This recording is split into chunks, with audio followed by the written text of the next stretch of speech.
Back here on CBS Sports HQ, on the clock on HQ. The Oklahoma City Thunder parading around town on Tuesday. Now they're going to parade a new first-round pick here in Thomas Sorber out of Georgetown. Last season ranked third among Division I freshmen with 8 double-doubles, despite sitting out Georgetown's last 9 games due to a foot injury. 6'10", 255 pounds, and he is joining the defending NBA champions. And Adam, you and I were talking about guys they need to replace some of the players on the roster, and this is exactly a guy that fits that mold in Thomas Sorber. Well, the mold is 3 years from now because they really don't have any rotation minutes up for grabs. But when you talk about extending out this championship window, it comes down to retaining their 3 key players in SGA, J-Dub, and Chet. And that means the supporting cast is going to have to turn over. If you can get contributing players on rookie contracts, not necessarily in their first year, but on that initial contract in year 3 or 4,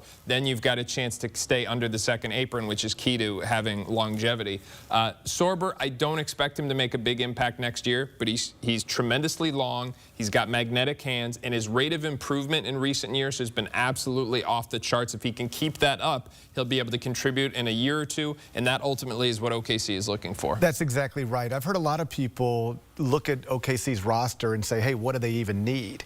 Nothing now, but eventually, like Fink has explained, because of that second apron, you are not going to be able to pay all of your role players. You're going to pay the MVP, you're going to pay Chet, you're going to pay Jalen, but after that, you're going to have a rotating cast of characters, out with the old, in with the new. You're not drafting Thomas Sorber so he can help you win anything next year. You're drafting him so that he can help you maintain a championship level of success when you can't pay the other guys that the second apron prevents you from paying. If it wasn't Sorber, who would you have selected?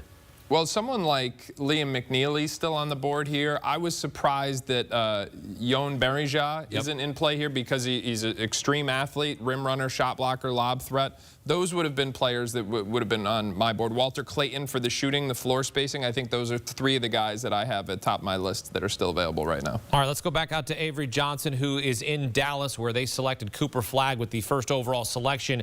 And the reigning champions here, the Oklahoma City Thunder, taking the big man out of Georgetown. What's your reaction, Avery?